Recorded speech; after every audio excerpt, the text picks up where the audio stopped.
this guy like said, hey, all right, if you want to be all in, you got to be all in. I said, I'm all in. Dude, that's when I guess I blew up in Bakersfield, and I started making a name for myself, and I started networking outside of Bakersfield, and I started like, you know, I guess get that people started knowing of me, you know, 2019. Welcome back to the Passion and Paycheck Podcast. On today's episode, we have Nacho. Hey, Nacho, how's everything? What's up, guys? Yeah, it's very good. Thank you. Yeah, thank you for coming on. We really appreciate it. Thank you guys, man, for having me on. I'm very grateful. So thank you for coming. No, thank you, bro. I've been watching some of you guys' episodes, so it feels pretty cool. Oh, thank you. Appreciate it, man. So thank you guys. Appreciate it. Yeah, so to get started, we'll go ahead and let the audience know a little bit about yourself and what you're currently working on. Ooh. Yeah, I'll make it as simple as possible. My name is Nacho. I'm originally from Oxnard, born and raised, moved here when I was like 16 and a half. But the other half of my life I've been here in Kern County. So lived in Lamont for a while, but I say Bakersfield because if you live in Kern County, people don't know what Lamont is. But Kern County's my home. You know what I mean? Kern County's my home. I think people started to know me or of me, the fitness, bodybuilding. Right? That's where I met you about, what, 8 years ago? 8 years ago. Yeah. So when I came here, you know, in the coast, you know, I was telling you earlier, you know, back then, abs is the thing, you know, not being jacked, right? Jacked and tan, that's not a big thing unless you're like in LA or San Diego. But in Ventura County, you know, it's the surf body, right? It's Santa Barbara, Ventura. So like as long as you have abs, you look the part, right? So when I came here, I want to go watch Ridgeview play high school because I played football. I'm like, damn, these guys are big. You know, I was like, damn, these guys are huge. So I was like, oh, damn, I got to go to the gym. And then begged my mom and my cousin because my mom, she couldn't take me physically because she was going through her stuff, her health issues. She couldn't take me physically, so I had to beg my cousin to help me take my mom and like persuade, you know.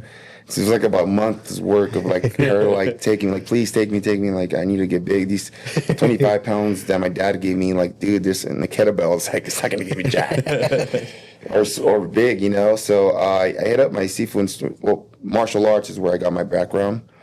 I hit him up for like a workout plan because he used to go to the gym. Yeah. And I'm like, hey, can you give me a workout? He's all right, squat, deadlift, press. And I was just like, dude, I want some arms too, man. You know, I see The Rock, I see Triple H. These guys are jacked, Ultimate Warrior, you know? So it's like, dude, come on. But I was like, all right. So, like, you know, finally he gave me a split. I said, Mom, I got to work out. Like, you know, his name is Jody. I'm like, hey, give me something. Like, he believes in me. Can, like, you please go? And she's like, okay. So we took her. I signed up 24-hour fitness in Barnard. I don't know if you remember that, but 24-hour fitness in Barnard. And then I was just like, dude, this is freaking dope. And then I used to see some guys from like Garces that were like squatting like 300 pounds. And I'm like, dude, like I better step up. So like, I don't know, man. Like I just, I don't know. I just figured it out, I guess. Like, you know, I started seeing how fast I progressed. I started seeing my body change from 160 to like 190. I still sucked And at that time, how old were you? I was 16 and I was 17. 16, no, 17. 17, yeah, 16, 17. So you're still growing. Yeah, I was still growing, dude, and, you know, went to GNC, loaded up on creatine, and, like, mass gainers tasted like shit, dude. Yeah, right? And that's the first time I ever tried pre-workout. It was called, like, Ravage or Savage, I don't remember. Dude, it tasted like, oh, dude, this was, like, disgusting, bro. I almost threw up. I was like, dude, F this. And then I was like, okay, well, there's other 24-hour fitness. So then I went to, like, Rosedale, and then I went to, like, Gosford, and then I fell in love with Gosford. I said, okay, this is where, like, I want to be, because I saw guys like Damien, Nick, Steve Studders, Mike Brown, and I was like, dude, these guys are big. Yeah. Like, and you know, these guys were like huge. I was like, this is where I want to be. Like, if I want to get big, like, this is where I need to be. And then I would go so this is like my senior year, and then I would go like at 5 a.m. before like school because we had practice. So like at 5 a.m. I would go work out, go to school, and then I go for practice. And like slowly and surely, I started falling in love more with the gym, with football. Maybe because I sucked at football. I was horrible, dude. But I'm okay with that because like I started falling in love more with the gym. And then once football was over, like I was like, okay, I need like a new goal. Like, okay, well, what do I want to do? Like, I want to keep working out. And I was like, okay, well, like I started going on YouTube and I'm looking at like wrestlers because that's like I grew up watching wrestling. Mm-hmm. That's probably where I got like a lot of like my imagination from. We could tap into that too, like the importance of imagination, the importance of dreaming. Definitely. I think a lot of us, especially in our culture, do like, like as you're a kid, they'll tell you, no seas pendejo, they'll program this story of like, you have to do this 9 to 5, you have to go do, no disrespect to anybody that's in law enforcement or first responders, right? Or oil fields or anything like that. No disrespect, by all means, we need them. We really do need them. But they program you to have like stability. They program you to have like 401k. They program you to have all this, right? Security, right? No risk. No risk. So like, thankfully, my parents, they were business owners, the second generation. I don't know how they programmed themselves. That's something that, my dad had me at 17, my mom was 16 and a half. They say I wasn't an oopsie, but I think I was an oopsie. Yeah.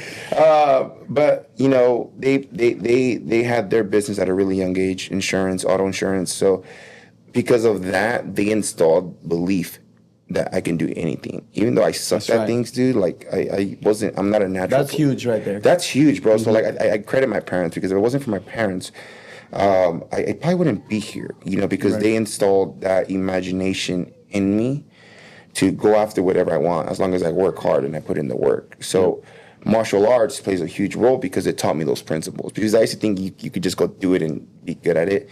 And I remember one day I was training in the summer, and I asked my instructor, we call him Sifu, I was like, hey, what's the secret? Like, why is that guy so good? Why is there so much hype around that guy? Like, why is he all over the studio? Why is he competing in Florida? Like, what's the secret? And he just works harder than you. That's right. Like, I need to step my game up now. I was like, oh, okay, I get it. So then I started studying him, and I started noticing his intensity and the effort that he would do. Like, the way he would practice is the way that he would like perform. And then so I started picking up, and then I grew up a big Kobe fan. Yeah. So like I love Kobe. So then I started wanting to know. I didn't really know him until like my 20s, like his work ethic, but like I loved Kobe. So the mom mentality, right? Yep. But going back to like the wrestling, like that imagination. My dad grew up watching wrestling too. So like I never lost sight of that. Being naive, which is probably like my biggest blessing in life. Being naive is one of the coolest things that I tell people all the time. You gotta be naive in life, because if you start dissecting what it takes to get there, you're not gonna do it, dude. Yeah, it's a lot. You're not gonna do it. Yeah. If I would have known, okay, like, dude, you gotta like prep for 20 weeks or more off season. You gotta take this. You gotta do this. You gotta do this. You gotta do that. I'm like, nah, dude, this ain't for me. You don't even want to start. Nah, this ain't for me. You know what I mean? But not knowing, okay, I just want to get there. It's like one of the greatest traits, one of my greatest blessings. Same thing with business. If you know, dude, how hard is it to start, like, from create literally nothing to create into something? Right. Dude, the amount of sacrifice, the amount of discipline, the emotion, the tears, the failures, like people, like, you're, oh, dude, this ain't for me. This ain't for me. But being naive, dude, is probably one of, like, I think we lost sight of that.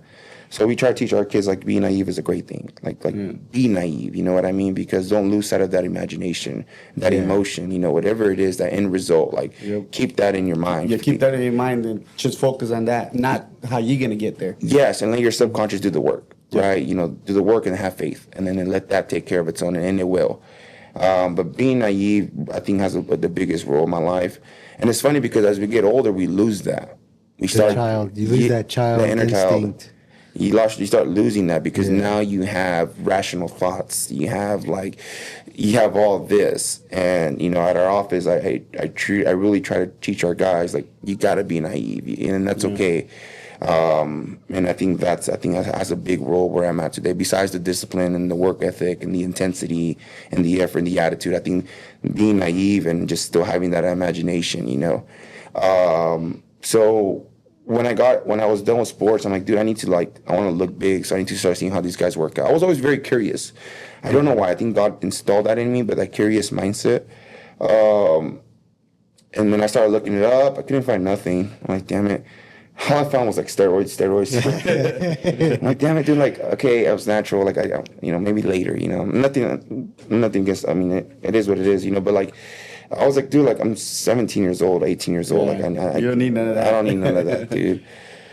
So like slowly and surely, I found, I don't know how, dude, but Arnold was in wrestling because he was a big wrestling fan, and then Pumping Iron came on. They had it on YouTube at the time, and I told you I watched it for the first time. Like, dude, these guys work out hard, you know. But I was like, oh, I don't know about posing, dude. That's weird. Like, it's almost borderline, you know. So I was just like, nah, this ain't for me. But hey, I'll train like them. Yeah. You know what I mean? So then I started buying, like, I went on eBay. I think it was eBay at the time, or Amazon was. I don't know if Amazon was still around, but I went online and I bought like some stringers. I'm like, dude, I don't look like these guys. And then I was like, nah, this is not cool. But I was like, okay, I'll work for it. So then I'm like, dude, I need more than just deadlifting and chest and squatting. Like, I need more. So I don't know how. So my high school best friend. At the time I was friends with somebody, and he's my best friend now, but his name is Franco. I hit him. I'm like, hey, dude, I see you training with your dad. Like, what do you guys do? He's like, I don't know. My dad just trains me. I'm like, hey, can I train with you guys? He's like, yeah, bro, come on. Like, hell yeah, I see you working out. Like, dude, let's go. So then I started working out with him, and Pops, Fredo, he started like, hey, you want to hit back with biceps? You want to chest with triceps? So I'm like, okay, this is cool. Showing you a program. Yeah, he's showing me a program. And I'm like, hey, can you do me a meal plan? He's like, I don't know what to eat, but like, just eat healthy. I'm like, fuck, dude, that doesn't help. I was like, okay, I'll worry about that later. But like, it just happened with the gym. So then like, slowly and surely, like, me and Franco were like 18 years old, and we started working out like hard, dude. Like, that's when I found like Ronnie Coleman and these guys. And I'm like, dude, we got to go that hard. And we're grunting, dude. And people were looking at us like, what the frick are these weird guys, 18-year-old kids being loud, slamming the weights. We learned real quick there has to be some type of etiquette and there has to be some type of not legal lifting. But, dude, if I would have never, like, same thing, if I was never naive about it, I probably would not have gone for it. Yep. So slowly, somehow, surely, we just started working out. And I didn't want to do bodybuilding. But then I found this bodybuilder that I really liked. I'm like, dude, this guy looks cool. Like, I think I want to do this. Somehow, some way, I met Eric Martinez. Rest in peace. I met him, and I was like, dude, this guy looks like Sean Ray. Like, I gotta ask him. That guy was huge. Yeah, I was like, I gotta ask him. This is before he became pro or anything like that, okay. So I was like, I gotta ask him. I'm like, hey man, do you bodybuild? He looked at me. He's just like, I was like, yeah, dog. You can't tell. I didn't know how to ask, dude. You know what I mean? Like, and I'm like, hey man, like, I would love to train with you. And he's like, yeah, dude, we'll see. And I just got that winning show. We went overall, so I put him back then. Overalls were a lot harder, dude. And we'll tap into that. But like back then, winning the show meant a little bit more. Yeah. It was more prestigious than it is a little bit now. So at the time, there wasn't many. There was only like 3 or 4, and I named them already. But this Eric Martinez is a new kid in block, which is why they call him the kid. And he's like, yeah, dog, I just want to show. But like, yeah, we'll talk about it, So, but I just kept being persistent. Like I just said, like, hey, dude. And I think he admired that. I was 18, 19 years old, just like not scared, I guess, because I didn't know, dude. If I would have known, I probably wouldn't have done it, because not realizing what it really meant to work out. Yeah. So then, like, he's like, hey, bro, like, I'm getting ready for USA. He's like, I need somebody to train with me these next 4 weeks. Are you in? I said, let's go. Dude, I was so, like, dumb about it that I started calling out for work to train with him. But like, I don't know, I had a desire, and seeing somebody do it made me a believer more. Okay, There's something I can do. And then I watched him get ready, and I was just in awe. And I said, okay, this is what I gotta do. So then, we had like a little brother, big brother, little brother like relationship, and he said, hey, you gotta get with my coach, because I was getting coached by somebody else. He's like, you look like crap, dude. Like, you got to go get coached now. I'm like, dude, this guy only charged me a pair of shoes. Like, I'm 18, 19 years old. I'm broke, bro. Like, I kind of, he's like, no, just trust me. Tell him I sent you. I'm like, all right. So I go to BSN, and I see this white dude, and I'm like, oh, I seen this guy in the gym. And I was like, oh, this guy's arrogant. Like, no, dude. I was like, hey, man. He goes, I'm Nacho. I heard you do coaching. He's like, are you Eric Frapwell? And he's my brother now, my big brother. Like, he's family. He's blood. So he's like, yeah, dude, what's up? I'm like, hey, dude, I heard you do coaching. And I was like, yeah. I'm like, hey, I would like to be coached by you. I left the, hey, Eric sent me part. Yeah. I'm the one that I've been training with Eric. I left that part out. And he's like, yeah, dude, I'll send you an email. Send me your email. I said, okay. So I go home excited later that night. I get an email. I'm like, dude, $2,000? I was like, oh, shit, this guy's rich. I'm like, no, hell no, dude, I'll figure this shit out myself. So like, you know, months went by, and Martinez was like, hey, dude, how's it going with Eric? He told me you went there. I'm like, you doing it? I'm like, nah, bro, I can't afford this guy. You know, like, fuck no, dude, there's no way. He's like, what? Did you tell him I sent you? I was like, oh shit, I didn't. I left that out. So we'll go back, you know, dummy. And I was like, okay. So I went Eric, and then Eric had to follow up with me too. And he's like, hey, bro, you ready? And I was like, I mean, because I guess I had potential, right? So I went, and I was just like, hey, bro, like Martinez sent me. And let me tell you, bro, I'm like, I started personal training at the time. Had no idea. I had no business personal training, by the way. But they hired me. I think I knew how to sell myself, right? And, you know, we were training on Oswell over there on the Body Exchange. So then, you know, it's like, hey, bro, I just started personal training. Like, I'm broke, but like, can you help me out, dude? Like, I promise you won't regret it. And he's like, yeah, I'll charge you $100 for a prep. I was like, done deal. Went to the bank. I had like $700 in my account. But I wanted it, so I was like, okay, which I probably don't recommend anybody to do. And I remember, and then I was so persistent with Frap. Like, I would bug him. This guy did not want to be my friend, dude. This guy just, you know, he saw it as an opportunity to get this kid up. But slowly and surely, me and Frappo became more buddies than me and Martinez. Martinez started, you know, doing his thing, and I was like, oh, I don't want to go down that path. You know what I mean? Yeah.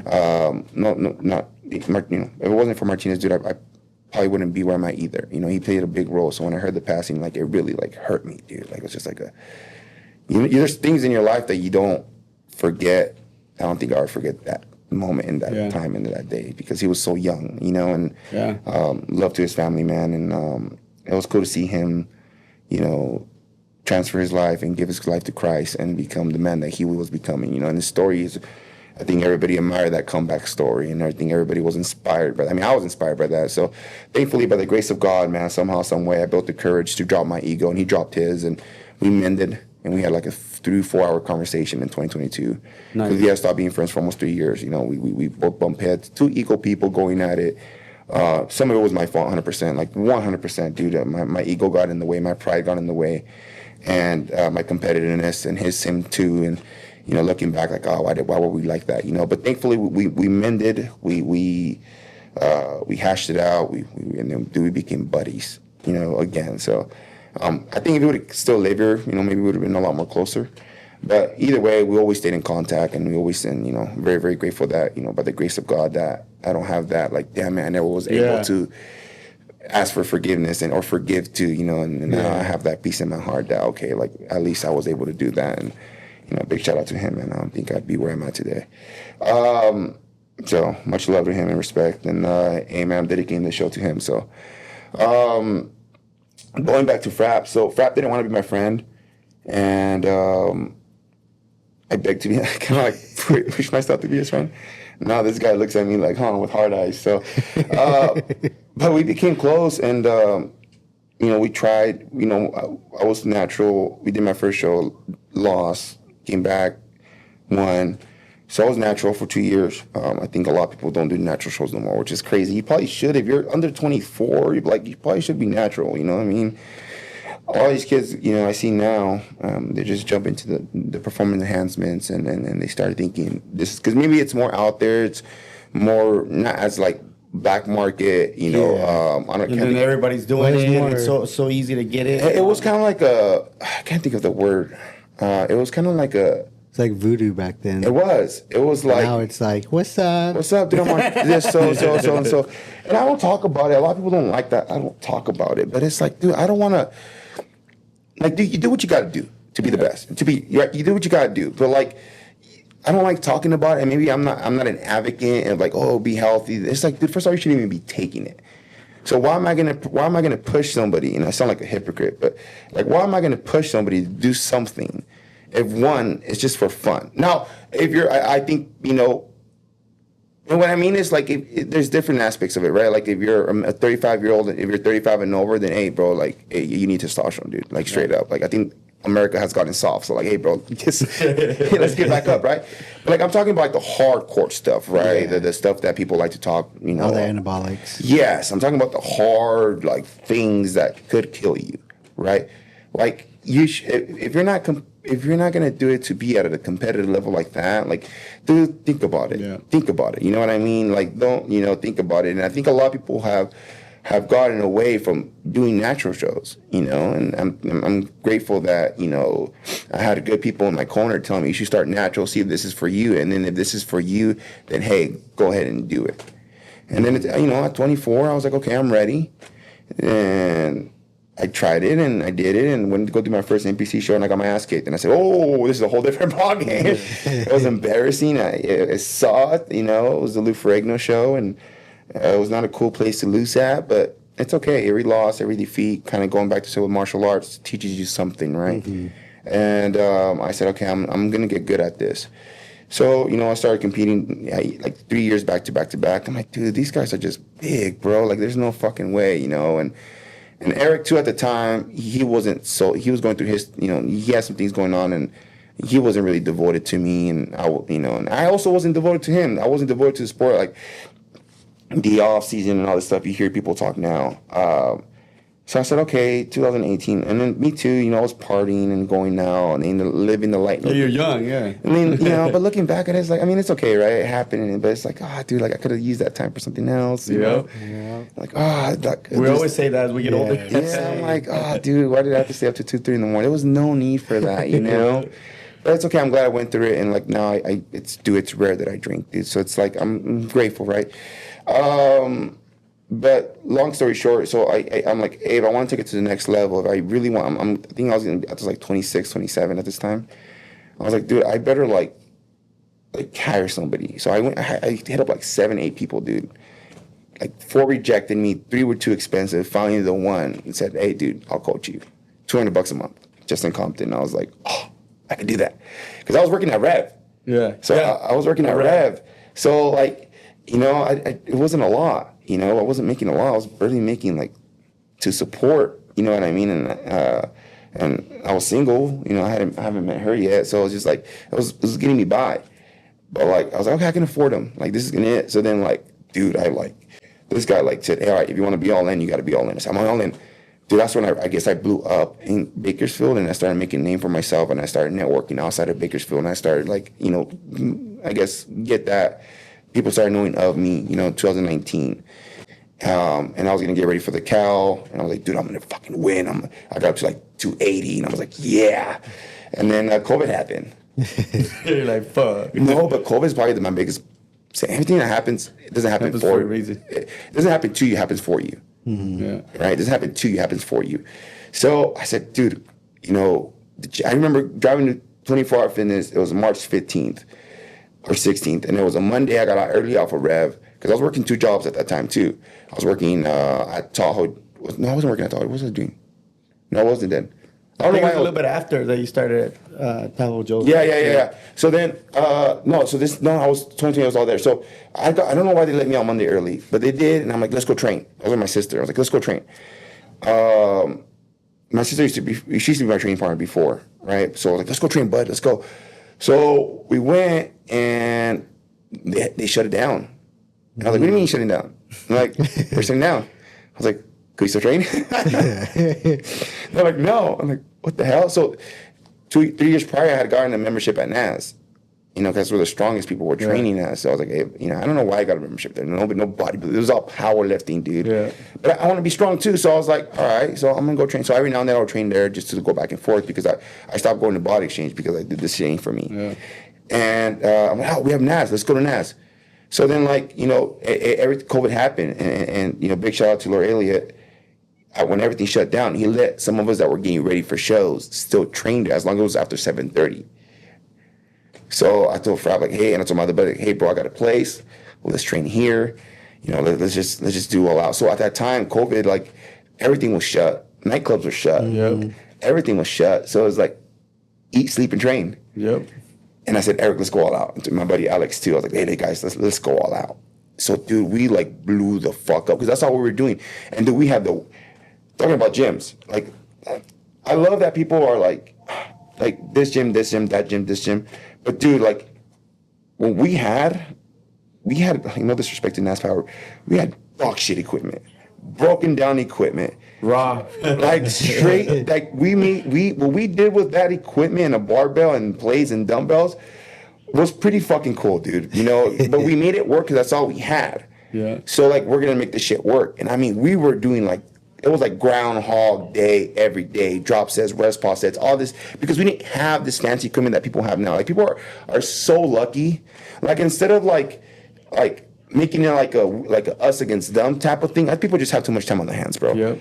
But like, dude, learn to appreciate and be grateful where Kern County, Bakersfield's at right now with fitness. Like, big shout out to those guys that are putting us on the map. Because if it wasn't like where we were at 5 years ago, where we're at now, dude, it's such a cool thing to see. Because these dumbbells were like this big, bro. Barbells, that's all we had. And the equipment we had to beg Lord to get a hack squat. And the leg extension was like almost broken every time, and things were just broken. I mean, we made it work, dude. That's right. But because we had a passion for it, we didn't need it. The equipment didn't make us. We made that equipment. Mm-hmm. So like, people started getting word of it, and people saw how hard we trained. We started bringing in more athletes. We asked Lord, hey, let us bring people in. It's going to help your business. So he's like, all right, if it's going to help my business, yeah, bring it in. So we started attracting more of these people, and then that's probably became the gym to train at. You know what I mean? But if it wasn't for us three taking it there, because at the time there wasn't any power lifters. Yeah. So we made it a thing, and those motherfuckers used to hate us. They probably still do, but hey, bro, it's not my fault you're fat. You know what I mean? But like,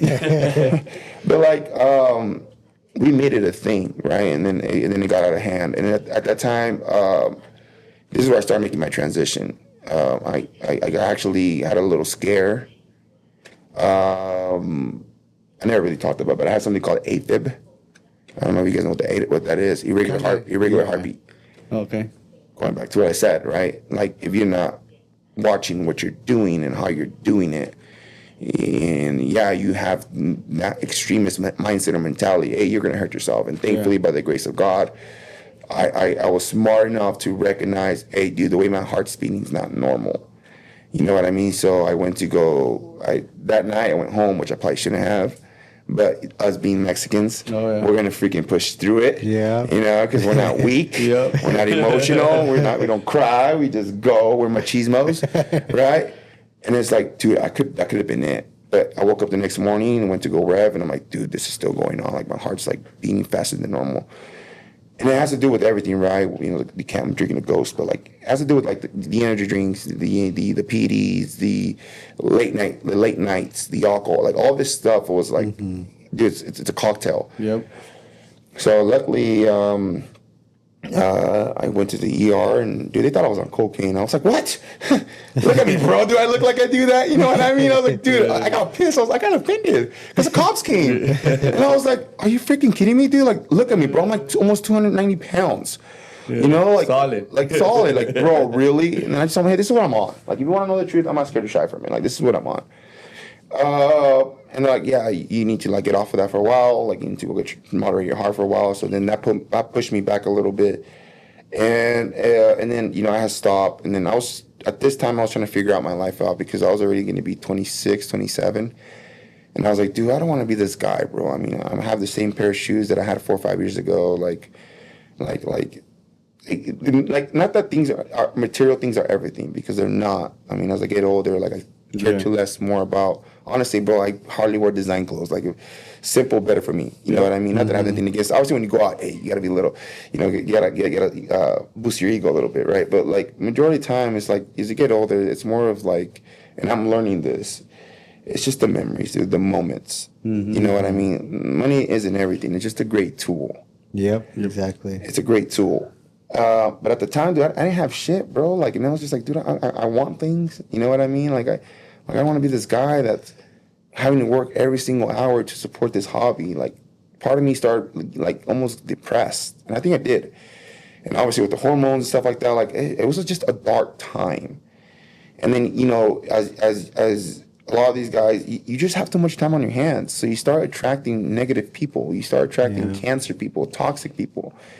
You start just attracting these bad people, both, you know, sexes, right? So, like, I just became something I wasn't proud of, dude. I became mad at the world. I started, like, bad-mouthing people. I started just, like, fuck you, me mentality. And, like, dude, it just led to, like, a unhappy road.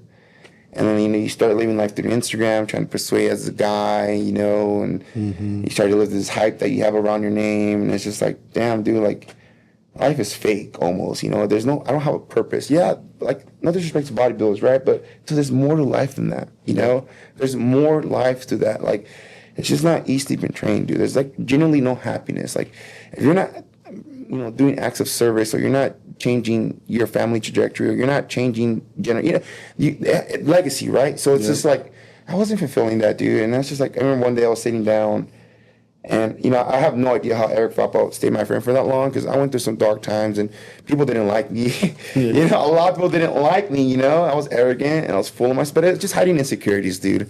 It's all it was, and I'm not scared to hide from that, It takes a lot to admit that, Oh, 100%. It takes a lot of growth. Most people, they'll realize that at one point, and they'll never admit it and actually say it. Yeah. Like how you are doing. So much love and respect for that. No worries, bro. It's real. I never shy from being real. I mean, sometimes I'm too real. Too honest. But it's real. And I want these guys to, and girls to truly understand, like, hey, it's okay. You know what I mean? And you go through this, like, dark space, which is why I love Frappo so much, because, dude, like, this guy had my back. And I made him upset, and I hurt him, but he's true to me. So, like, I'll die for that guy, But somehow, some way, dude, by the grace of God, I tried being an electrician. My buddy Keith, he's just trying to help me out to get myself together. And it didn't work out for me, dude. Bending 3-inch conduit was fucking hard, bro.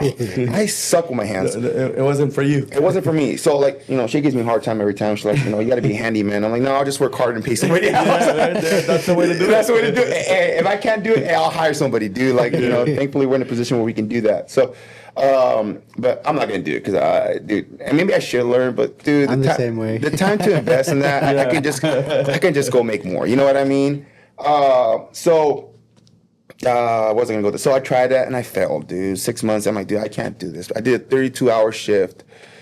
And, like, dude, I don't smoke cigarettes, but that day I smoked a couple. It was stressing. Dude, it was hard, bro. It was just like, dude, this ain't for me, man. Like, and kudos to my buddy Keith. Like, he's a freaking dog, and that's his passion. So he does it. Yeah. And he's been able to have a really good life because of it. But I was like, no, this ain't for me. So I went back to Rev, and I needed another job. Same thing, support this passion. And, Frappo's training my buddy Carlos. He used to work at Tahoe Joe's. Now he works at Sunrun. He's like, hey, can you get Nacho? Nacho's looking for a job. Are you guys hiring? He's like, yeah, bring him on. Like, I like him. Like, because he used to shop at Rev too in BSN. He's like, I like him. We'll hire him. He calls me. Hey, dude, what you doing? I'm like, what the hell? Like, what's up, bro? I haven't talked to you. Like, what's up, dude? And he's like, hey, like, are you looking for a job? I'm like, honestly, bro, I am. Like, how'd you know? Well, Eric told me. I'm like, fucking Eric. So, like, he's like, hey, dude, come, I'll send you stuff. You'll be a server. I'm like, what? I'm like, bro, all I've ever done in my past is a buster. Like, I'll be a buster. I'm cool with it, dude. Like, don't worry about it. Dude, talk about, like, low standards for yourself. I was just like, no, bro, I'll be a buster. Like, no, I'll start you as a server. I'm like, okay. I had no idea how, But that challenge, I was just like, okay, well, watch me be the best server, dude. Yeah. You know what I mean? Yeah. So, like, dude, I just started, like, using my charisma. I started using my people skills. And, like, I started having, like, the cool tables. And, started picking up more shifts. And Carlos had a lot to do with that. And there was one Saturday, anytime somebody wanted to leave early, I got you, bro, because I needed the hours. It was like one Saturday night, and I'll never forget this. I was at a table, and I was eating steak and some fries, and he sat down with me, and he's all like, hey, dude, like, what are you doing with your life? I was like, what the fuck, bro? That's a good question. Like, I don't know. We were cool, but we weren't, like, super, super cool. I was like, dude, like, I'm going to win Mr. California. I tried 2 times already, but this is my year. I'm going to win it. He's just like, that's cool, but, like, what are you doing with your life? I was like, bro, I just told you. Like, what are you talking about? I just told you, like, this is what I'm going to do. He's like, no, like, what are you going to do with your life? Like, where are you at with your money? I was like, oh, okay. I probably had less than, like $1,200 in my account, dude. And he's like, hey, what are you going to do with your money? He's like, well, I don't know. Like, I haven't figured it out. He's like, how much do you have in your account? I was like, bro, dude, like, why are you asking me this? You know what I mean? Like, no, I'm not going to, I didn't tell him at that time, but I'm like, I'm barely getting by, bro. He's like, and at the time, somebody else tried to get me to do solar, but I didn't, that intuition, right? I didn't trust this guy was going to help me. I saw more like, maybe he was, but I saw more like, I'm just going to help this guy. It's a pyramid scheme. Right. I'm like, nah. So I denied it. And then it calls. I'm like, no, bro. I was like, get the hell out of here, dude. Like, no, I'm eating my food, bro. Like, I need to get one cheat meal once a week. Like, let me enjoy my meal. You know what I mean? My ranch is set up a certain way. My ketchup set in. My drink is a certain way. Us bodybuilders are weird, bro. Like, well, you know, I eat food a certain way. I chew a certain way. And it's like, dude, you're disturbing my. That's my girl. Like when I'm having my cheat meal, like, don't just like, you know, we're weird, dude. We're freaking weird. So it's just like, I'm like, hey, bro, no, we're cool. He's like, no, dude, like, dude. He's like, you know, I remember he told me, he's like, hey, you're a good-looking guy. You're very charismatic. Your people skills. You have a really good smile. You're really nice, and you're a hard fucking worker, bro. You've done pretty fast. You got in here pretty fast. Like, dude, I see something in you. I'm like, sure, bud. I'm like, well, okay. Well, what do you got? What do you want to tell me? He's like, and he's like, well, what if I show you a pay stub? And I was like, well, the other guy didn't show me a pay stub, so okay, show me a pay stub. Show me what you got. And he showed me one, right? And he's like, it was like, you know, I don't mind saying it, but it was like $6,000, and I was like, oh, dude, like that's 2 months worth of bill. Like if I could do one of those a month, like, oh yeah, oh, dude, I'm in a way better position. Like, dude, I'm in. You know, then 6 times 12 is nothing, right? Yeah, but at the time, I was just like, I'm in, dude. He's like, what I gotta do? You just gotta knock doors. I'm like, oh, dude. I'm like, no. I'm like, well, I'll think about it, bro. And he's like, no, dude, just come next week, next Saturday. You don't work mornings. Come with me. Just come shadow me. And then if you like it, come check out the meeting, and then you go from there. And I was like, okay. So I went with him and my buddy Oscar, who's one of my best friends too now. We went to McFarland, and I'm like, man, these spice ass fools could do it. I think I got this shit, dude. Like, all right, you know, be naive, really be naive, you know. So I'm like, all right, I'll go check out the meeting. I'm in. I want to change my life, bro. I have the picture of the first day I've ever started. I'm like, I'm in. So I want to go try the meeting, and I was just like, whoa. Talk about gamifying. Like, whoa. I felt it, dude. I felt it in my core. And the way they do it, too, they motivated everybody, right? Yeah. So you feel that the high vibrational good energy. And I was like, oh, dude, this is my people. And I saw people from the gym. I'm like, oh, this is what they do. That's what they're, okay. Hey, if I do this, I could bodybuild. Same thing going back to bodybuilding, right? Yeah. I'm in. So then, he's like, all right, well, let's go. And I met the managers, and I'm like, I'm in. And then I went door knocking, and then he took me door knocking. I was just shadowing for a couple of weeks, and then I met another buddy of mine, and I was like, okay, I can do this. I can freaking do this. And he's like, all right, go knock this door. And I said, okay. Dog, I got this shit, watch. He set me up, dude. He had knocked that door, and that guy was an asshole and a prick. And this guy came hard at me. And I looked back, and Carlos is laughing at me. I'm like, oh, you motherfucker. But I was like, okay, that's the hardest. But it goes back, dude, just getting smacked in the face right away. Going back to martial arts. Yeah. Like, it's good, dude. People don't understand, dude. Like, getting punched in the face, it's a great thing. Good thing, yeah. It's a great thing. Because then you're like, okay, well, I can do that. Mm-hmm. Okay, I got it. I can do that.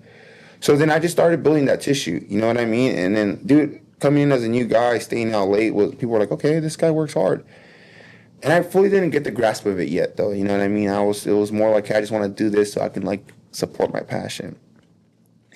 And slowly and surely, but I still hadn't, like, let me know if I go too long, bro. No, you're good. Because I could talk for days. Oh, you're good. How is that? If you give me a mic, you fucked up, dude. So every time I get up in the office and talk, they're like, everyone else is going to be for a ride, you know? But it's because I speak from here, dude. But I didn't understand it yet, business yet. It was more to collect a paycheck, right? Just to support this passion of mine. At the time, I was trying to but I was working 3 jobs, bro. I was working at Rev. I was doing Tahoe Joe's. I was bodybuilding, and I was trying to get into sales. That's right. And I was like, dude, this is too hard. This is what not that I was soft, but I was like, dude, like, no, like, I gotta let something go. So I let go of Rev. I said, okay, I'm gonna let go of Rev. I'll work only weekends, but then I'll let that go. So then I only had Tahoe's, and then I had Sunrun, and then I did that for a while. And then one of my buddies quit. His name is Edgar. Even them, him and I aren't super close no more. Or we just same thing. We rekindled our friendship not too long ago. Because I didn't want to go when I lost my buddy, when I lost Martinez. I said, hey, dude, like, there's somebody else that I kind of went through the same thing. Like, let me make it right. And you know, we'll get into my faith a little bit later, but like I think, dude, sometimes, you know, it's good to do that for that inner peace. Oh, yeah. And I think God pays in some, you know. And my buddy Edgar had a lot to do with my growth too. You know what I mean? So, I saw him do it, so I was like, okay. And you know, at the time, I hadn't like fixed myself yet. I was just on bodybuilding, but as a person, I still had like the same habits, the same traits, the same mentality, mindset. And this is before I met her, you know. But then I got into like a bad relationship, 100% one-sided, and like, dude, like that played a big role of me like quitting bodybuilding. So then I had to quit bodybuilding the first time. That's the first time I actually quit. So then I was just like Tahoe, solar, relationship / drinking. Dude, bad combo. Bad combo for disaster. And slowly, shortly, this one started being a priority more. And then like my potential of here started going down. And I started to become the guy that just was show. It was just, and for me, dude, like I is maybe naiveness again, but like I believe in myself that much. I have that much confidence that I'm worth a lot more. I see a lot more in me. And being average is not it for me, dude. It's not it for me. Like my biggest scarcity in life, my biggest fear is the what if. Mm-hmm. Like I think about like what if what if I would have just gone a little bit more? What if I would have just done this? Like that what if scares me, dude, which is why I kind of move and act a certain way, because like that what if, I don't think I can live with that, dude. Like seriously, I can live with failing. I can live with. I'm the same. I think a lot of us are, right? I think a lot of it, that what if, you know, like what if I would like that?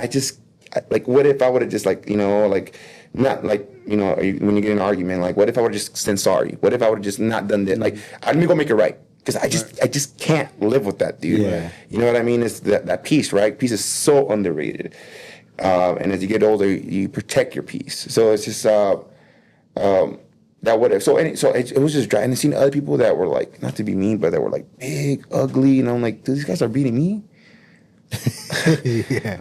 I'm this guy that's the hot shot in the gym, potential, and you know. So and this became a disaster, and this failed. I mean, it got my heart. I'm not scared to say it, but I got, you know, shattered. Mm-hmm.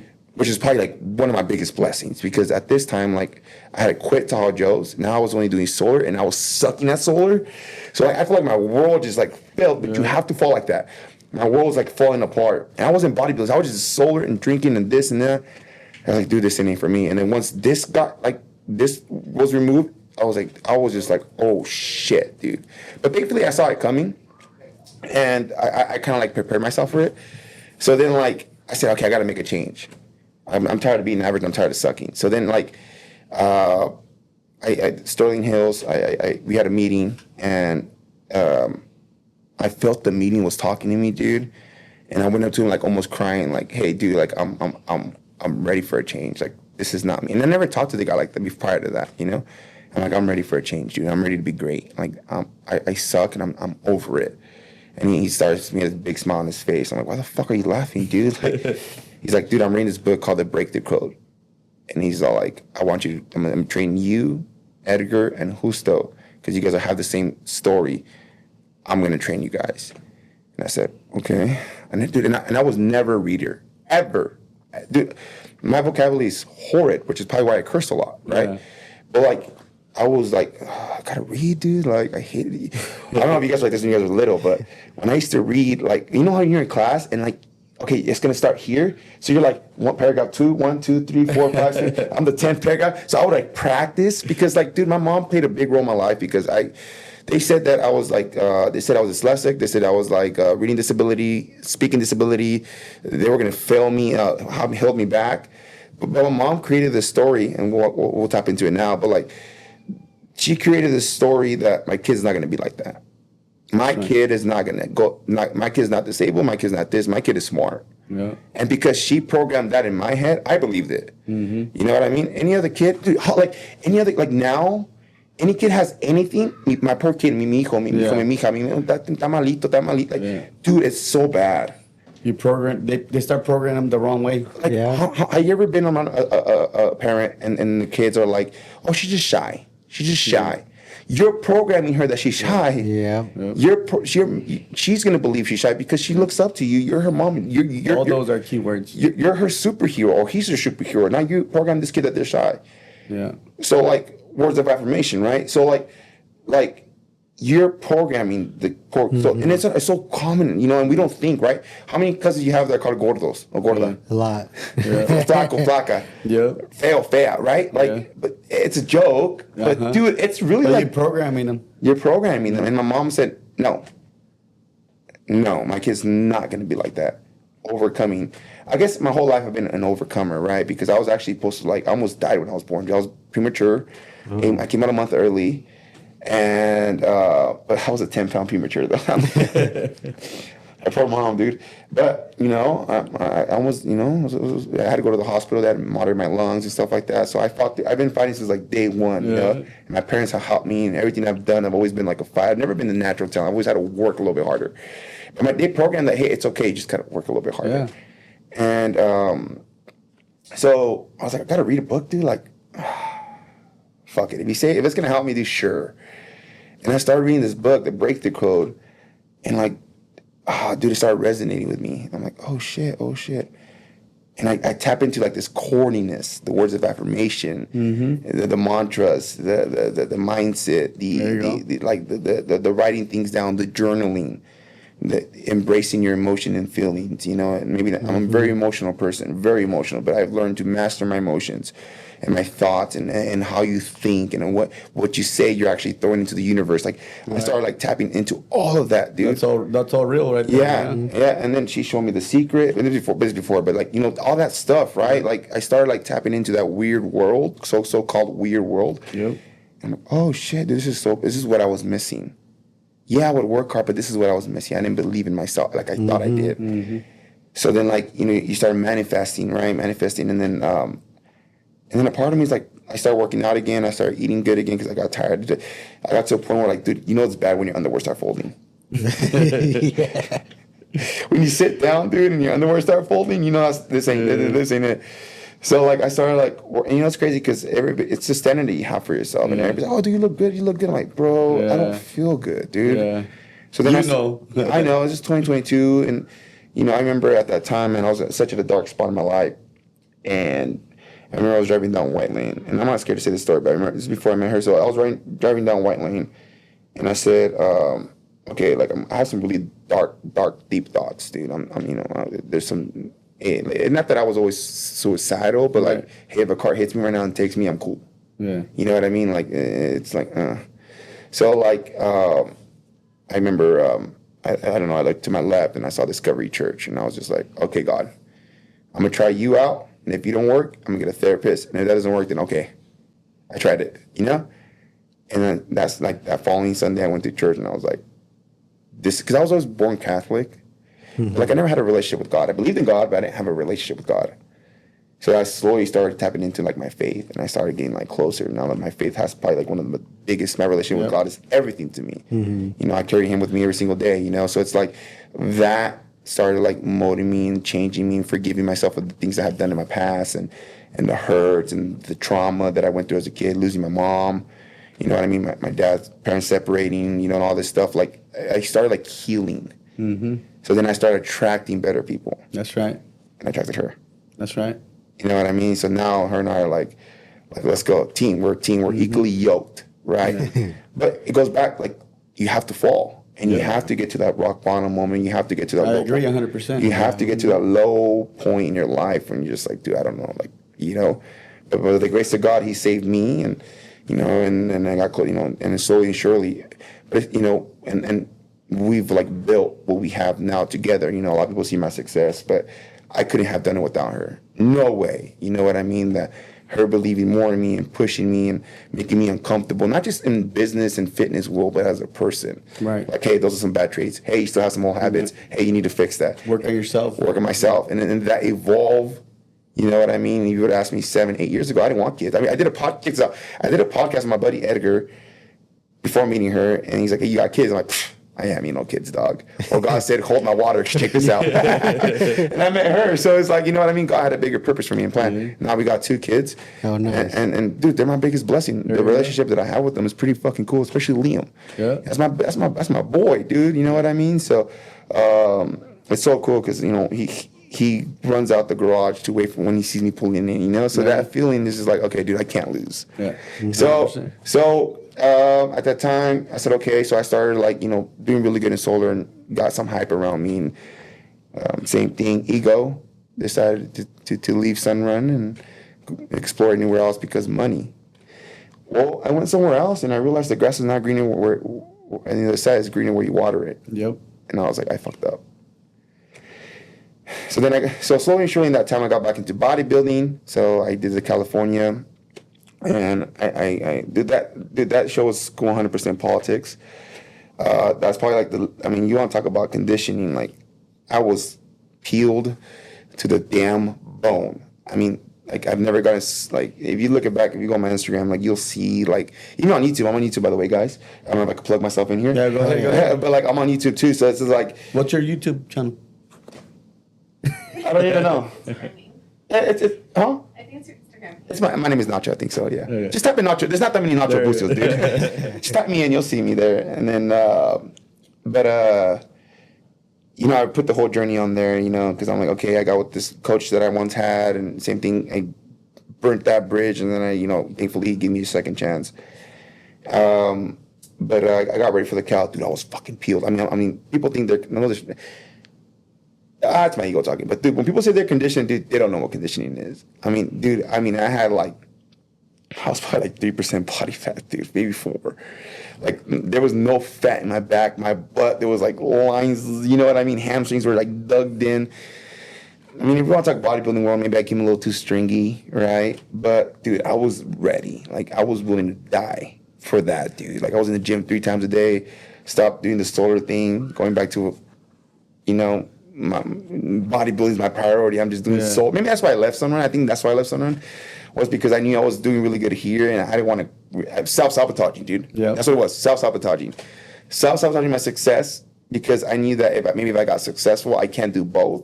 So I'm gonna go somewhere where I can make more, sell less, make more. Yeah, don't have to work as much, so I can support this passion of mine. And we had barely started dating, so I wasn't so involved in it. It's crazy the way life works, huh? Mm-hmm. So I wasn't really I was there, but I wasn't there. So when I left Sunrun, it's because we were making less per deal, and I went to a local company thinking, okay, I could work less. And I remember everybody say, hey, you ready to grow a team? I don't want to grow a team. I just want to get paid, go home, and go bodybuild.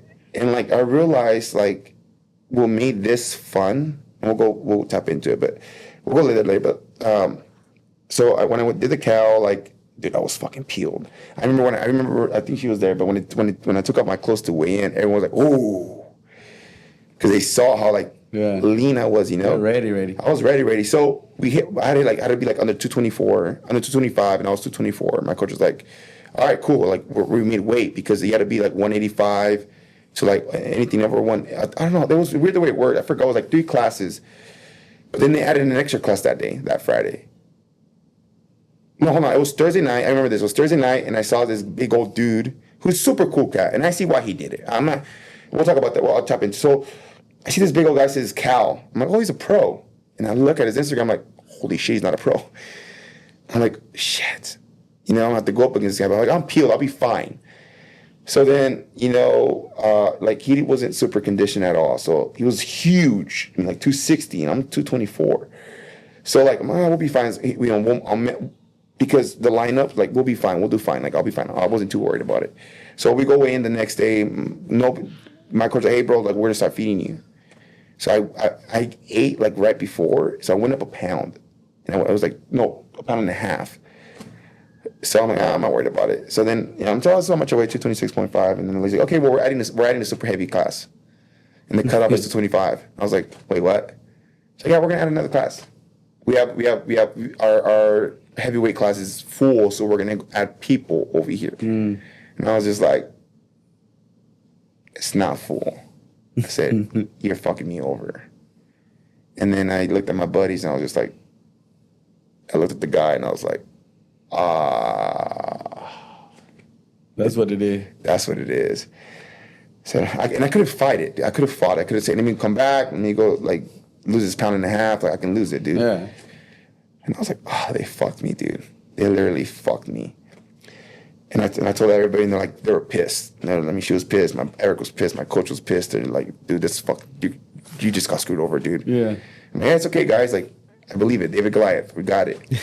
You know, and when the following day was show day, and I was like, dude, it's just me and him. And I was like, oh man. And I said, well, I'm gonna give this guy hell. I'm gonna lose, but I'm gonna give this guy fucking hell. And like, dude, I was in his face like, fuck you, dude. Like, if you're gonna take me out, you're gonna have to fucking kill me. And that gained so much respect from him and the audience that I didn't. I mean, if you go back on my Instagram, like, dude, I was hype. I had nothing to lose. So I was like, I'm gonna fucking go all out. I mean, they're walking us out, and I went back and started posing like, fuck that. I'm walking out on my own terms. If you're gonna screw me over like this, if you want this politic bullshit on me, I'm gonna walk on my own terms. So that happened. I lost, dude. I mean, I didn't sleep, huh? I tear down the room, dude.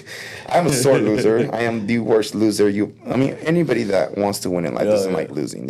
You probably hate losing more than you like winning. Right. You know what I mean? So the next day we saw him at a restaurant. I'm like, that's him. I'm like, I'm gonna go talk to him. She's like, no, get over here. I'm like, no, I'm gonna go talk to him.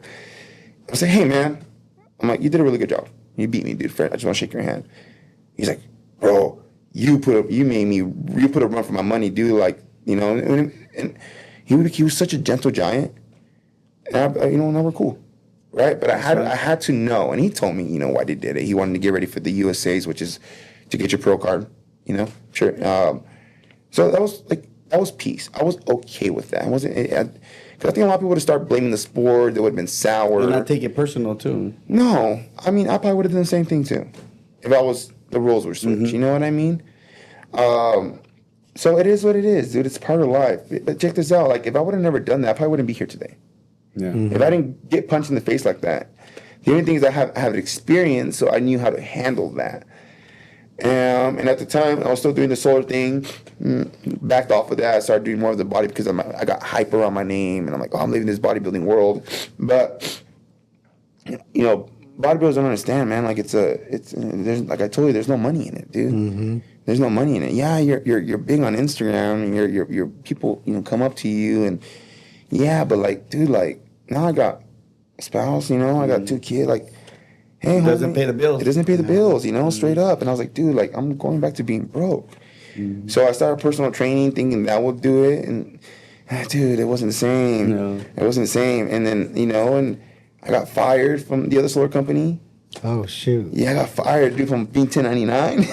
How does that happen, you know? That's crazy. Sleep boxes, right? Craig, yeah. Right? So brother, how you doing? So, dude, like, I was like, dude, I'm here. I'm back bottom again. Well, my pride and ego didn't want the same thing. This freaking ego thing. Like, I didn't want to go back to Sunrun. I actually even tried going to like another company because I wanted to make more same habits, traits, trying to support this dream. So then this is like, okay, like, and then my buddy, same thing. Carlos came back in my life, and he's like, you know, he's my first client. Talk about a good guy. So then, like, you know, I was like, hey, bro, come back. I was like, nope. It's like, bro, come back. You know, I'm going with this company, bro. They're gonna pay me more. He's like, dude, he's like, and I didn't understand the way things had shifted in the industry, and I didn't understand it. He's like, bro, you're thinking about yourself, you're not thinking about the customer. And I was like, what do you mean? He's like, 100%. You're not thinking, you know. He's like, you're screwing them over because you're chasing the dollar amount. I was like, so, you know, same thing. So then, like, he wasn't like persistent, but he was like putting these seeds in my head. Yeah, positive seeds. And like, hey, you know, and then I was like, okay, well, all right. So I went to go try the other company. Same thing, ego. I'm gonna do it my way. And I realized real quick, I was just like, damn, I got these guys leading me. This is who's leading me. This is who's gonna get me to where I need to get. Yeah, my buddy Carlos set me up with Sterling again. Called me like instant. We went to go have lunch. I said, I'm sorry for leaving. I'm sorry for the way I did you because you didn't miss your time in me. I messed up. I am sorry. Like you won't regret having me back. I don't want anything a lot of people when they come back, they ask for this, and that. Yeah. I'm like, just mentor me. I'll take care of the rest. He's okay. I was easy sell. And dude, when I came back, like I had a small standard for myself again, going back to like, you know, Yeah. low moment because we were going through some hard times, dude. You know what I mean? No, I'm not scared to say it, but I lost it all. Everything that I gained, I lost it. Still had the same spending habits. I mean, I don't mind talking about finances, but same spending habits. But when you're not bringing that money in, Yeah. you know what I mean? It So goes quick. it's great. And same thing, so grateful for her because she taught me how to do my financing, how to spend my money, how to, you know, pour into the business. Manage, which is huge, but we don't learn that, especially if you don't have a college They don't background. teach that in school. They don't. They don't even teach that in school. Yeah. No, I dude, went to that's not like I'm nothing against school, dude. Like I said, like you want to be a lawyer, doctor, go for it. But other than that, dude, when the fuck am I gonna apply geometry, dude? Pre-calculus and all this business. People go to school for business, bro. You want to know how to business? You gotta go do it. Yep. Yep. You gotta go do it. You gotta go fail over and over and over and over and over again. What's the one thing people don't want in life? Rejection. That's the one thing that happens the most. You gotta go get rejected, homie. You know what I mean? So it's like, you know, but the other side of business, which I wish they teach you in school, is okay. Well, how do you pay taxes? Right. How do you finance your money? How do you manage your money? How do you do all this stuff? So you're making all this money, but what do you do with? What happens to the NFL players, bro? Basketball players, they go broke. Because a kid that never had a guy that had less than $200 in an account now has this much. Spend it all. You spend it all because it doesn't affect it, right? Because now $1,000 is not $1,000 like it was back then. So it's like, dude, talk about hitting rock bottom. But I'm learning the hard way. So like, you know, she has a big role. Like, hey, you know, like I mean, she has my credit card because you give it to me. It's like, right? But like, you know, okay, now, hey, this is for the business. This is for home. This is how much we're pulling. This is how much we're income. This is our building. Here's what we need to do. There you go. So like, talk about teamwork, right? So it's just, because if you leave it up to me again, same thing. You know what I mean? Dude, I used to buy a pair of shoes every install I was getting. And it's like, dude, I don't need 30, 40 pairs of Jordans, bro. Right. I wear these freaking Dash shoes most of the time. So it's like, you know what I mean? But like, it's you know, same thing when you don't know and you don't have, and you're like, well, I never had this before. You want everything. You want everything. It's not the greatest thing in life, dude. So, long story short, I did for 8 grueling months. I had to eat shit. That's right. I had to eat. No, yes, dude, grateful for that. But I had to learn how to like to eat shit because I was just eating shit after shit after shit. I mean, talk about You got to learn to embrace that. embrace it. It's the buffalo in the storm, right? You got to go head up first to the storm.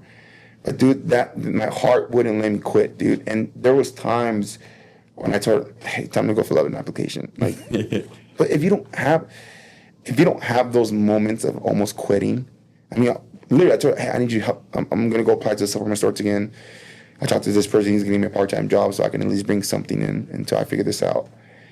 Even thought about going to PPD. Like I was like, okay, I think it's time. You know, I tried it 8 months. But like those moments you're like barely hanging on, you're 3 feet from gold. Is those moments you just got to go one more day. Yeah. And sure enough, dude, by the grace of God, It blows. it was just one small victory that I needed. Yep. And then like, dude, talk about like, holy shit. And after that, it's just like a snowball. It's a snowball. So this was March, and I see my I mean, I'm not scared to say it, man, but like bank account was done, you know, and it's just like this install happened coming at the exact same time that I needed it. And that was a small win to say, fucking let's go. Keep going. It was April of last year, and dude, from then I haven't looked back. That's right. And I haven't looked back. But the reason why Sunrun, and I work for Sunrun, and I think it's just me, the naiveness, the imagination. I think the reason I wasn't happy at the other company was because I was chasing dollars. Right. It's like Which that's what your buddy said, right? Yeah. It's 100% true.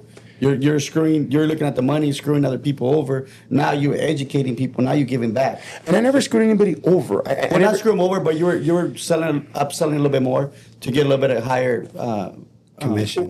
what typically any solar person does, right? I had gotten away from, which I have a mantra. It's called, you know, franchise is like the biggest thing in our company. It's like, you know, winning an overall, or like actually, you know, I should be like pro.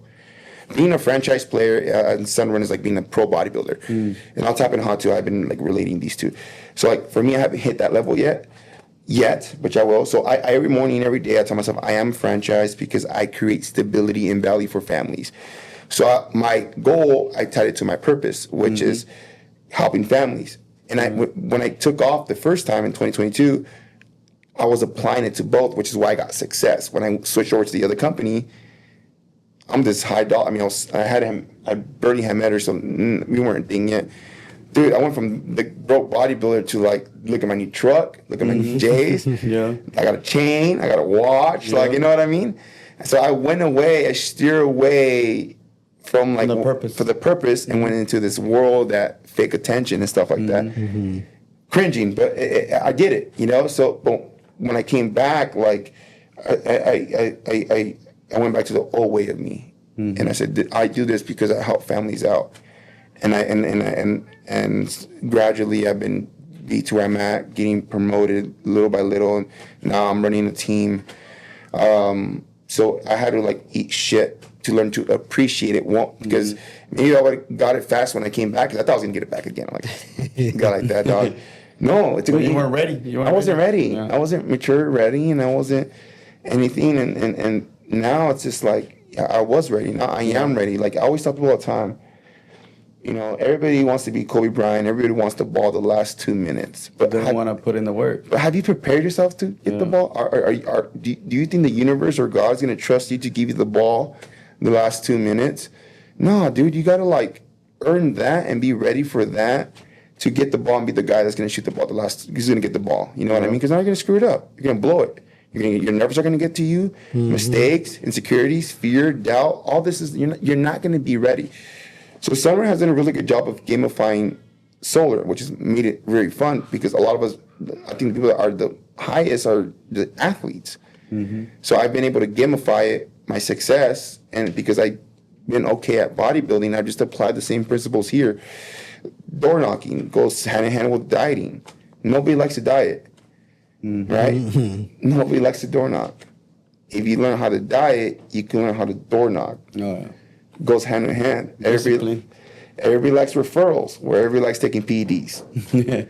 But if you don't door knock, those referrals don't come. If you take PEDs and you don't diet, well, you're going to look the same way. You see? Right? Okay, well, then this is this part of solar. Well, then, okay, that goes like with training. If you know how to close accounts, it means you're really good at training. But you got to know how to door knock first before your training could really take a hit. It all aligns, and I started paralleling it, and I started like putting it hand in hand. In game day, everybody likes that promotion or that accolade that you're chasing. Well, you got to get ready for that. We have 13 weeks to get ready for that. 13 weeks of prep, or 12 weeks of prep, I'm sorry. 12 weeks of prep, 12 weeks of this. So I just started to like boom, boom, boom, boom, boom. And that's what you see now. Because I don't have a college degree. I didn't go to, and I kind of wish I did. Maybe, you know, but it wasn't in my cards. But I didn't go. So I used the 10 plus years of bodybuilding, applied it here, and that's what you see. I'm not successful yet, but that's why you've seen the success that I've had, because of 10 years that I had 10 plus years that I had over here. So last year, same thing. I quit bodybuilding because there was no time, dude. I couldn't do it. We were ground zero. Like I had to devote business and family. So I stopped bodybuilding, and I went like the whole year without it. And then last year we had this competition that we have now, kind of what I was telling you, the bigs. I'm like, oh, it's like bodybuilding. I'm gonna go hard for these 8 weeks. And we won, dude. We were an underdog. We won. It was probably, I never won anything in life. Never. I mean, yeah, I won karate tournaments, but I never won something that has so much meaning to it. To call myself, to say I was top 5 rep, right? Top 5 in the largest company in the United States in the office. Make you feel accomplished. Oh, dude, I feel good. Yeah. And that's when my career took off, right? This tournament, I bought into the corniness, and people like to talk shit about. But I bought in, and it's like, dude, I'm a byproduct of that. So, you know, after that was said and done, I still had some habits. Started the same thing, going back to like, I almost started like hating bodybuilders because I wasn't doing it no more. Same thing. There was some like, I hadn't like fixed myself completely yet. You're always evolving, right? Yeah, you're always evolving. 100%. And so then I started going back to like the drinking. And it's like, oh, dude, I'm going backwards. And then I started hating bodybuilders but it was because I wasn't doing it, because I was almost envy, right? And that's important to realize that because most people don't realize No, they that. don't. You know, when somebody tells me something, it's like, dude, you can't tell me something I don't know about myself. You ever watch ML? Yeah. You know, Eminem bashes himself, and then the Yeah. other guy stays quiet. I live like that. Like, you can't tell me something I don't know about myself already. You know what I mean? I'm gonna call myself out first, and then sometimes they call me out, my close ones, and I'm like, I don't like to hear it, but I needed that. But those are the real ones. Those are the real ones. Yeah. 'Cause I don't need yes men in my life. You know what I mean? I Yeah. need somebody that's gonna like be real with me. So, you know, I earned a trip to. And let me know I'm talking too much, bro. I earned a trip to New Orleans, and we went. We were partying hard because, dude, I never New Orleans, bro. Like, let's go, you know. And the next day we had to go to the Superdome, and we had to wake up by a certain time so we can leave together. So it's 6 a.m. We had to be up by 8. So we're getting to the hotel like at 6. My buddy's like, "Hey, bro, just stay in my room." And I was just like, "Nah, I'm going to my bed, bro." Like, nah. I'm like, "Nah, bro, just stay in my room. Come on, dude. I'll wake you up." You know? Because I was kind of complaining the last hour, like, "Hey, bro, we got to get rest. We got to get rest. We got to get rest." And he's like, "Nah, I'm going to go to my room." So I put my alarm, and then because I had some pizza in my room too. So I was like, I need to eat my pizza. And, you know, it's like 6:30, and I was just like, "Shit, I need to go to bed," you know? So I'm like, okay, I'll wake up like in an hour. Dude, I slept through my alarm. So it's like 8:30, almost 9. I was like, oh, shit. So I get in the shower. I'm like panicking. I'm scared. I almost start crying. I'm like, dude, I just blew it because like I stayed up. And I never stay up anyway. What the fuck was that? You know? Yeah. So I'm running, and I told Story at the office. I'm running down the hotel, storming, pushing people. Like, dude, I gotta go. And then I'm like, hey, Liv, it's like not on time. Like, fuck. So I'm like, fuck, I gotta pay. I'm gonna get a taxi. And I see this van, and it's like closing the door. And then I hear, wait, it's Nacho. Open it. That's my boy. That's my dude. Open it. I'm like, oh, okay.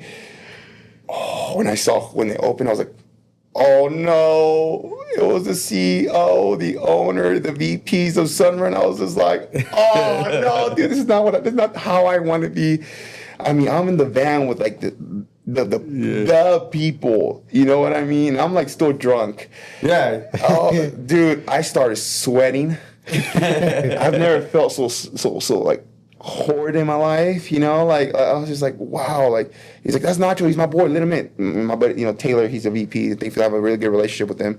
He's like, let him in. He's good. So I'm like squeezing in, bro, and I'm like looking. I'm like, dude, I can't believe I'm in the van with like the VPs and the CEOs and these guys that are like, you know, like corporate, and I'm like this. Like, what a missed opportunity, dude. You know, so I was so mad at myself, you know, and we were walking to the stadium, and I was just so like pissed, you know what I mean? Because opportunities don't come. Right. Yeah. You know what I mean? And I have a cool story, but like, you know, I told him about it later, but like at that time I was just like, dude, what a dummy, dude. So I texted her and I texted my dad and I said, you know what? It goes back to insecurities. Mm-hmm. Because at this time I was trying to fit in because I'm trying to grow and try to be a leader and try to be this and that. Forgot what got me there. So I wasn't being myself, which is the discipline, intense, and hard worker. And I said, today's a day that I'm gonna be proud of being who I am, and I'm gonna embrace it. That's right. So I hit up my coach now, and I said, hey, dude, I'm ready to get this shit going again. Do you think I got a chance? You got a chance. I'm like, I'm gonna go one more run. If this doesn't work out, I can say it didn't work out, but I want to start prepping. So January something. Since then, I got back into bodybuilding. Well, now classic. Yeah. But you see how it all comes back to that in a way, but not that like now that's a priority, because it's not. Like this is a priority, their priority, but this is my hobby, and I need this to be great at this. Well, maybe not Not so much as needed, but no, right. you want to do it. I want to do it, and because being disciplined is my best friend. You know, so like people think discipline is the body, what you see from the body, dude, it's just a byproduct of it.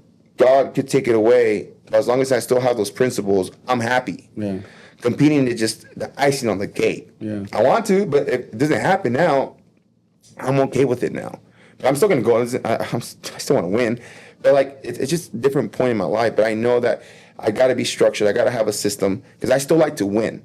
And I know those principles is going to help me win over here. So yeah, since then I've been back in classic, and dude, this is probably one of the most funnest prep I've ever had in my life. That's right. Taking the least amount of PEDs. Nice. I'm eating like it's just like this coach has like helped me turn it around.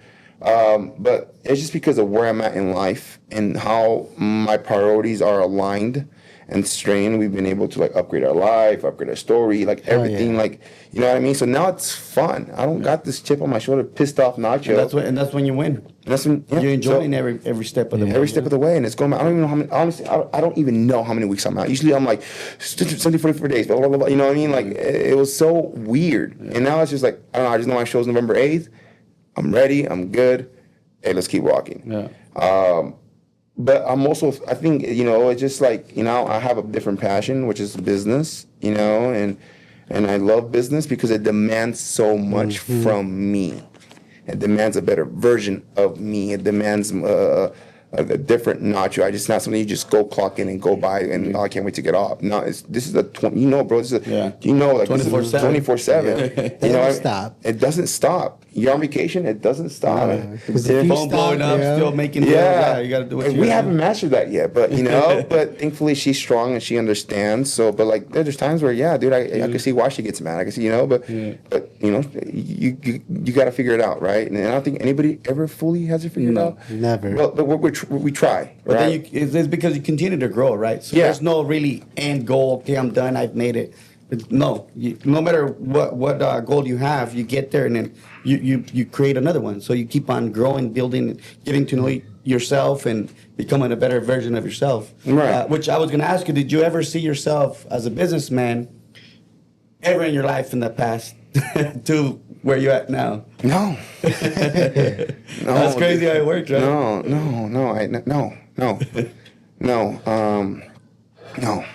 No. I was gonna be. I just wanted to be at the Olympia. I don't know.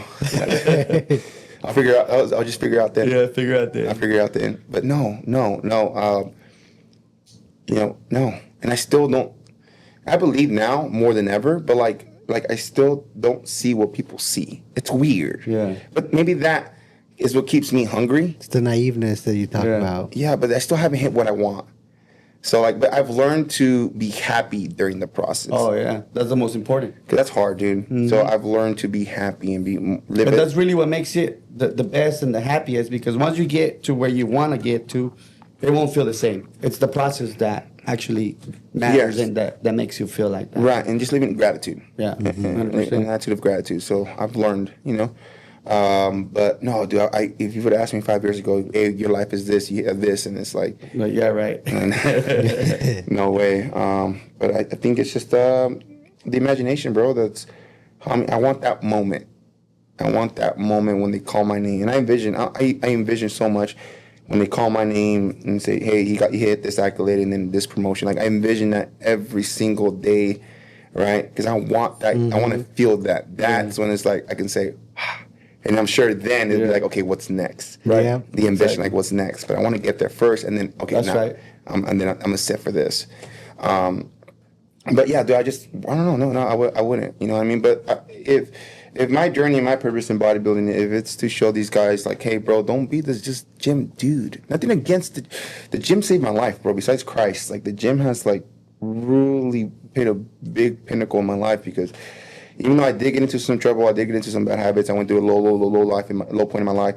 Like the gym it helped me because who knows, bro? Like I probably would still be like something like get you to some more shit. get some more shit and maybe like where some of my family cousins are at, and it's like, damn, I got like I told you, dude, I got lucky, dude. I got lucky that my parents put me in sports and this because it's a big part of my life. You know what I mean? So It's a blessing, yeah. It is. It really is. So I always tell people my past is my greatest gift.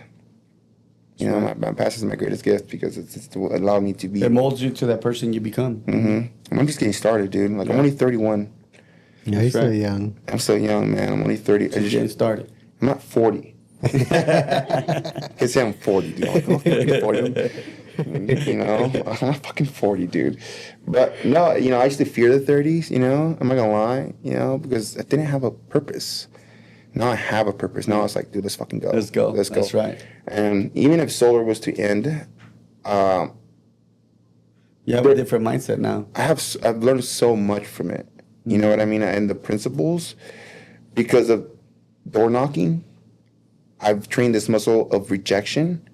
Dude, like, you can't fuck with me, dude. Yeah. You can't. Because I get paid to go get rejected. That's right. You know what I mean? So, dude, and a lot of success people kind of started door knocking, you know, or started some type of way of generating business. And it's like, because of that muscle that I've trained, like, dude, the only fear I have, obviously, if something happens to my family, but, like, other than that, like, it's just more of the what if. You know what I mean? But, like, other than that, like, dude, I'm not, if God forbid, like, everything gets taken away, we'll figure it out. That's right. We'll figure it out. Rebuild it. We'll rebuild it. Not a bit. So you learn to take big risks. You're not scared to take risks because you know, okay, if this shit doesn't work, then I always said that, and I think that's big. You know, like anybody that's ever built something from scratch, no matter what it is, you can take it away from him, and he'll rebuild it. Yeah. You know, no problem, and bigger Yeah. because they've already been there, done that. Yeah. You're gonna be just smarter. Yeah. You know? 100%. Wiser. Yeah. 200%. Yeah, you just okay, and then you end up being better because of that. So Yep. I look at losses and defeat differently. Yeah. Even though I am a sore loser, and I cry when I lose, but like I look at it Just a differently. little small moment. A little small Get moment. up, dust yourself, and keep on moving. And keep on moving. So, that I mean, probably went a little bit more, but that's what you see now, right? It's all that 10 plus years or more of like getting to where I'm at today. So, if my story could inspire somebody, man, that'll be pretty dope. I believe so because a lot of people go through stuff like that, and which I give you props where they won't admit it to themselves. When they see somebody admit, hey, I fucked up, I did this, I did that, but I'm in enough to say, hey, I messed up and come up either to somebody or whatever. Be real to yourself, you know what I mean? That tells a lot about a person. Mm-hmm. And some people might just to hear that, to become that person, like, man, that's what I need to do. You know what I mean? Right. That's what it takes. No, yeah, and you know, one thing I tell my 13-year-old, our 13-year-old, the hardest thing to be in life is yourself. Yep. Especially in today's world. The hardest thing to be in life is yourself and stay true to yourself. That's the hard, because I struggled with that. It took me till 30, what was that? Yeah, till 30 to embrace this is who I am. And if you like me, you like me. And if you don't, I don't give a shit. That's right. You know what I mean? But you're going to learn to respect me. You know what I mean? But, you know, for a while, I always try to fit in. You know what I mean? Somehow, some way, the insecurities. I think we all do at one point in our life. When we're younger, or start getting older and going through life. No, sorry, my head's I've got a big head, bro, so it's like hurt me. But no, yeah, dude, 100%. Like, you know, it took me to like 26 when I started figuring out, but like 30 was like that pivotal moment where I was like, dude, this is who I am. Yeah. This is who I am. This is what I'm going to be.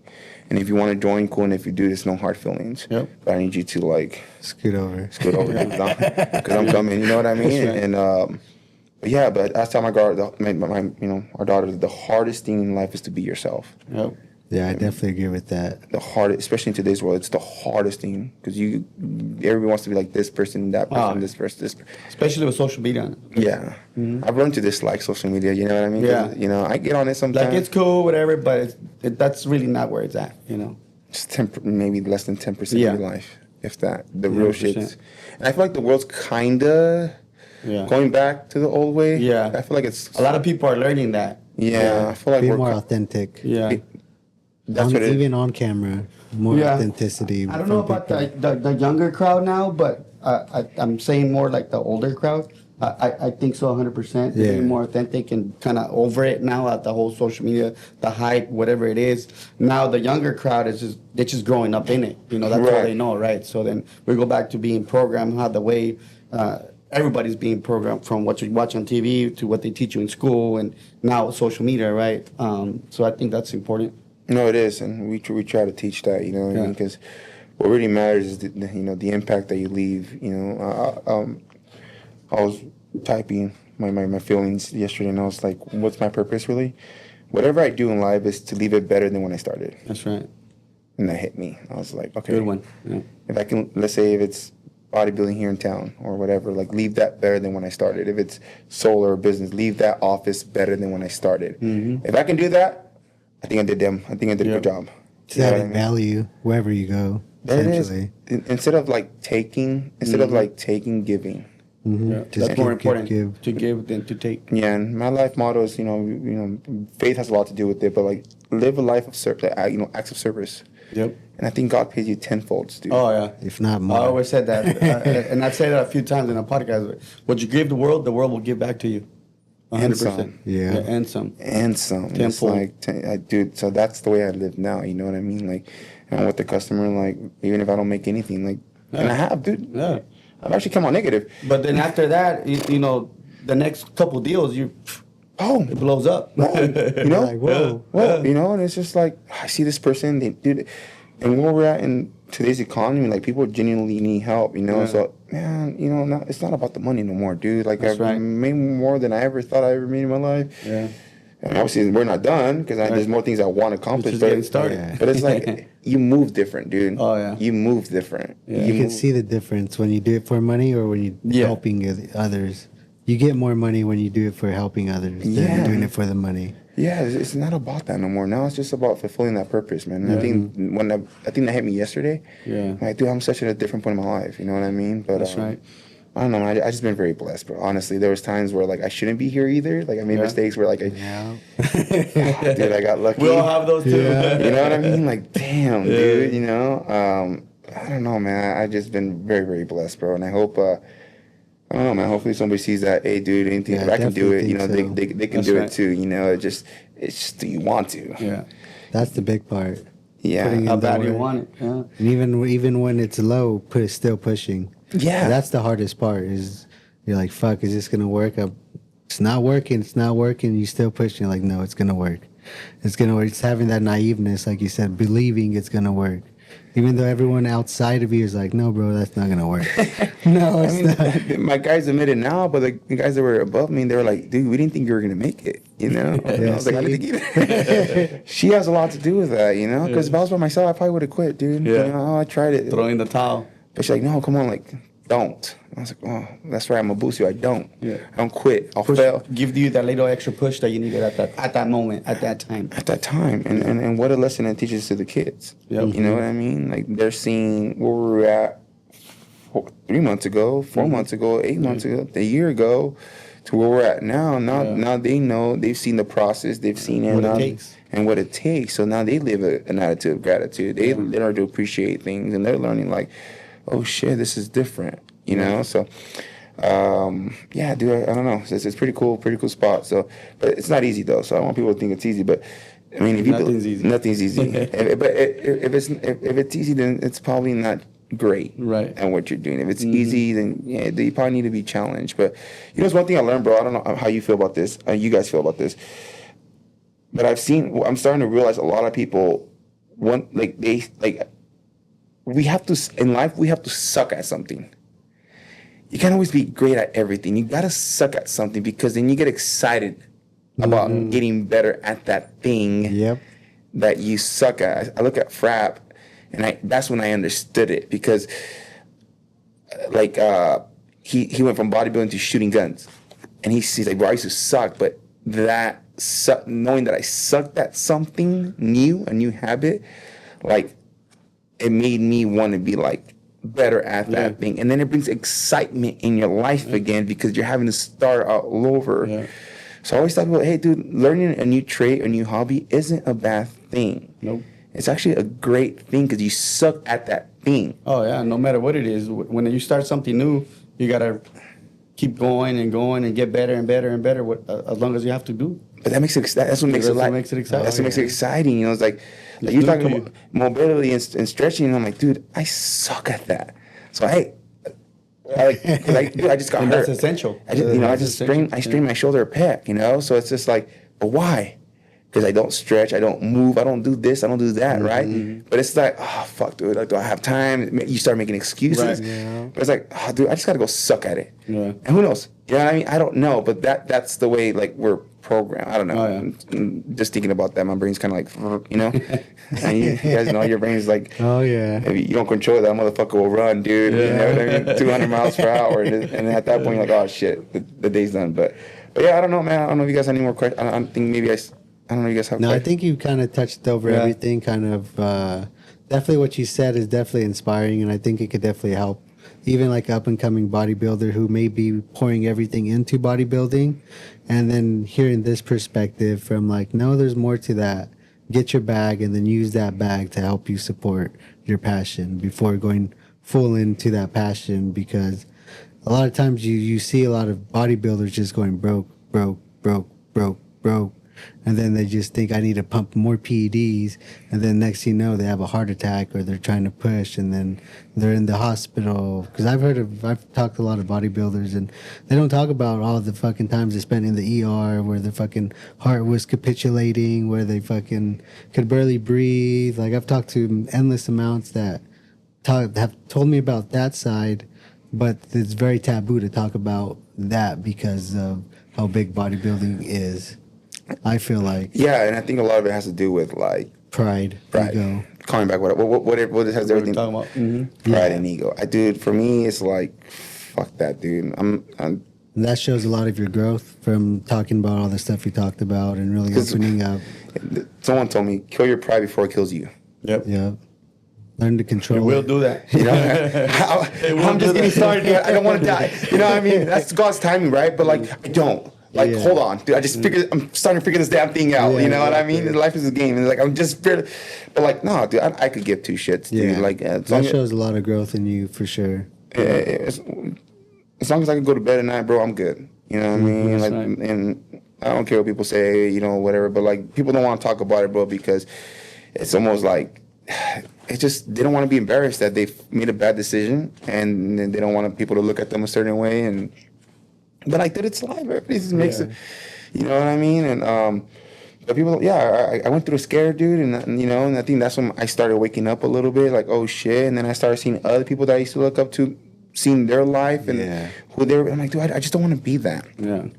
And I always thought bodybuilders like, dude, like, pro status is great. I haven't achieved it, and it's a great thing. But like, what else? How are you adding value to the world, to your community? Like, what else are you doing besides just like eat, sleep, and train? You know what I mean? Like, there's so much more. And a lot of these guys are unhappy, bro. Yeah. They're unhappy. I was one of them. And I looked at other outlets to bring that happiness. But like, what else are you doing? And a lot of that's, dude, sure, you think bodybuilding is your purpose, but deep down inside, bro, you know, you're like, shit, how am I going to buy this? How am I going to buy that? How am I going to buy this? And like, you start doing, and thankfully I never got into like the weird stuff. I never sold my underwear or anything like that. Trust me and Eric were like, fuck, dude, that's $100. Should we do it? You know what I mean? You know, and we never did anything like that, but it was tempting. And when I was a bouncer, people were weird, bro. You know what I mean? Like, hey, I'll pay you this much. And they're like, dude, no. You know? But it was thrown out there, you know what I mean? It was a biology. I never got into that, bro. Thank God, I had a little bit of like, I made some bad decisions, but thank God I didn't make those. I didn't make those, dude. You know what I mean? And I'm grateful, but like, you know, I tell people all the time, like, dude, there's just more than just this. You know what I mean? And it's like you said, bro, focus on your purpose, and then still keep. You don't need a stage to solidify that I used to think you got to be competitive. Oh, yeah. You got to be this. I was that guy, but then I realized as long as you live a lifestyle, and then you find a time and period where, hey, I can devote 20 plus weeks to this, then do it. If I don't get on stage, let's say God forbid something happens, that's fine. As long as I just continue to be disciplined, dude, then I'm happy. That's right. A lot of people don't fall in love with the principles. They fall in love with the attention, the body fat. The end result. The end result. But what'd you say? Make a big difference. But the process. You don't. And they miss out on the whole thing. Enjoying it. Yes, they miss out on the whole part of what this sport taught you. Mm-hmm. And they miss that window. And then it's like, you know. And I tell guys, like, you know, I'm trying to recruit a lot of athletes. Because, like, I believe athletes are, you know, but a lot of them are like, nah, bro, I'm cool. I'll pass on that. I'm like... Ego. Bro, like, I don't want to talk about finances, but you're making less than 30, dude. How the hell are you living? Because I've been there. Like, why not get uncomfortable? Use this to apply this. And then the free time that you have here, still do this. Someone told me, I was talking to some guy, and he's like, I'll never knock doors during prep. Hell no, ain't no. And the fact that he said he couldn't do it, oh, dude, my weird self is like, you ain't it, dude. Yeah, you don't have to. You're not from the same cloth. Yeah. You know what I mean? Whenever somebody says you can't do something, it's like, dude, you don't fucking know me. Like, watch me do something you said you couldn't do. And then I'm gonna tell you, hey, bro, how's it going? You know, and maybe that's not right, but it's just that competitiveness in me, that desire, that Mamba mentality is like, all right, you said I can't do this. Watch me. Dude, watch me. Yeah, I might lose some sleep. Yeah, I might, but it's just like, for me, it's it's just a watch me, dude. Yeah. Like, watch me. But I always tell these guys, like, hey, bro, like just get uncomfortable. Get up, but then it's not for everybody. You know what I mean? But 100%. like, and I get it. Door knocking is not fun. It's not the most exciting thing. I didn't think it was an exciting thing either. But I've learned to have a passion for it because I've seen the end result, and it's like, dude, like I wish somebody would have came to me back in 2019 and say, Nacho, come door knock. I wish somebody would have presented that opportunity to me at a way younger age. But you weren't ready then, though. I wasn't ready. But still, it's just like, damn it, how far more ahead would I be right now? Yeah. But no, man, if anything, like I'm trying to tell myself, as long as like people can see, like you don't have to be the guy that just stays stationary and be at one place for 10, 12 hours to get a paycheck just to support this hobby. Yeah. You can do so much more as long as you're organized and you're disciplined, you have a system and a structure. Like, dude, anything is possible. Oh, yeah. Anything is possible. So. I agree.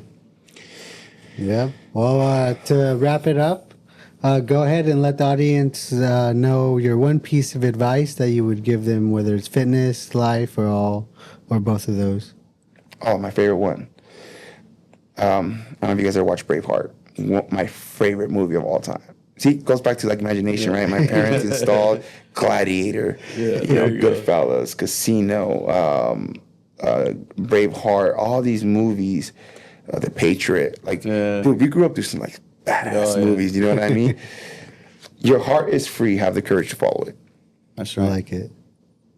Good one. That's my line. Simple and real.